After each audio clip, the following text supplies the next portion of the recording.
A Tacoma native's debut novel turned movie is about to hit the biggest streaming service in the world. Remarkably Bright Creatures captured the hearts of audiences, selling millions of copies and becoming a New York Times bestseller. And now the movie adaptation is hitting Netflix tomorrow, starring Sally Field. The story is based right here in Washington State. How excited are we to welcome Remarkably Bright Creatures author Shelby Van Pelt to New Day Northwest. Thanks for being here. Thank you so much for having me. This is so exciting. I've had so many dreams about being an author. Then one day you get to make it into a movie, and then you're working with Sally Field. I would argue you just won the Triple Crown. It was beyond anything that I could have imagined, yes. How exciting is this whole journey for you, from the book to suddenly a movie, and a movie with star power, and now on the biggest streaming service? People around the world, this time tomorrow, are going to have been obsessing over your movie. It's wild, and I love the movie. You know, I've had so many author friends who have sort of gone on this journey, and they don't always love the movie. And I really genuinely love it so much. I'm so excited that people are going to be able to watch it tomorrow. Well, and of course, there's some complications when you go from taking a book. You can't squeeze everything into the movie. Some things have to go. What was that process like? Because you were the executive producer, and that comes with a little bit of extra pressure.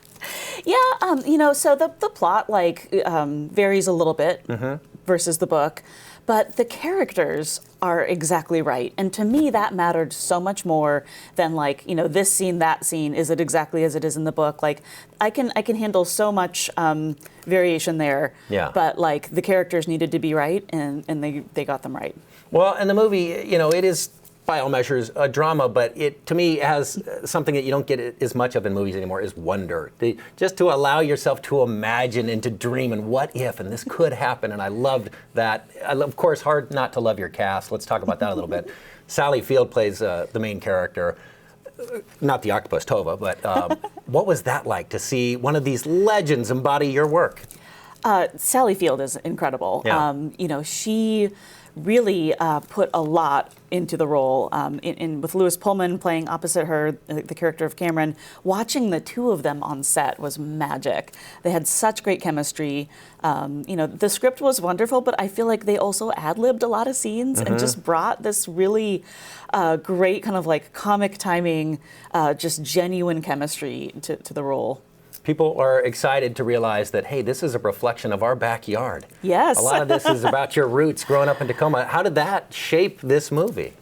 I mean, I always wanted the book to be set in the Pacific Northwest, largely because I wanted Marcellus, the octopus, to be very close to his, you know, his native environment. You know, literally it's right there, but he's stuck in an aquarium and he can't get there. And, you know, one of the things that I've lived all over the country. I live in the Chicago area now.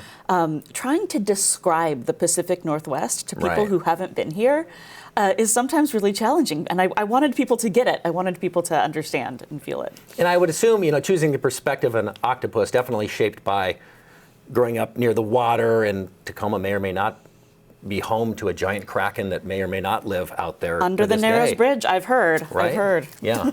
What is going through your mind right now as this is the day before it becomes for real all over the world?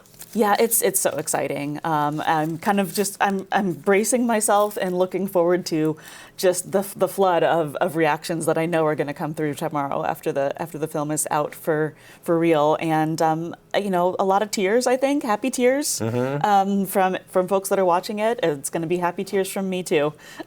We were talking about the fact that you have to, you know, adapt this from the book to a screen. Do you think your loyal fans are going to be satisfied? Are they going to say, this adaptation works, this is it? I do think they will be satisfied. There are so many cool little things in the film that you might not notice if you haven't read the book, but if you have, they almost come across like little Easter eggs. They took just great attention to detail with some of these little things, and, you know, a reader might see it and go like, I get that. It's a little inside joke almost. Now, this is one of those things where, you know, you're the author, executive producing. Were you on the set? I spent about a week on the set, yeah. What was that like? I mean, to see really your fun. ideas, your vision being acted by famous actors. It was fun, but it was also, I mean, a little bit overwhelming because it's like all of these people are here because I made some things up at my kitchen table a few years ago. Right. I mean, it's wild. Right. I know it can be annoying when you've got an accomplishment like this. You write New York Times bestseller, then you've got a movie, it's coming out tomorrow, and then people are already saying, so what's next?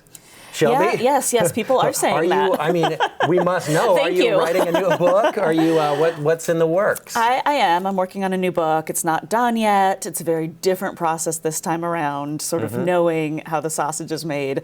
There's a lot of expectations, I think, and I have to sometimes get out of my own head a little bit when I sit down to write.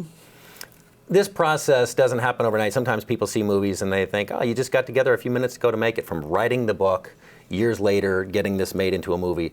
How much of your life has been wrapped up into this? Well, gosh, I had the idea for the book in, I think it was 2013. Wow. I should say the character of writing from the perspective of an octopus. And so it's been a long journey. Truly, I think it's been about 2 years that the movie's been in the works. So yeah, it feels like it's been a long time coming, but also has gone by really fast. Everybody's going to get to see it starting tomorrow. And what do you hope, as the source for this, what do you hope people will take away from this, other than the fact that it is beautiful and wonderful and feel good and the wonder? What do you hope that people watch this and feel or take away? Well, I think it's a story about kind of that it's never too late to change. It's never too late to find joy after hard things. A lot of these characters are sort of later in life. You have Marcellus the octopus, who's literally at the end of his lifespan, and he still manages to find purpose. Very cool. Congratulations. We are so excited for you. And a reminder, Remarkably Bright Creatures, starring Sally Field and Louis Pullman, comes to Netflix tomorrow, May 8th.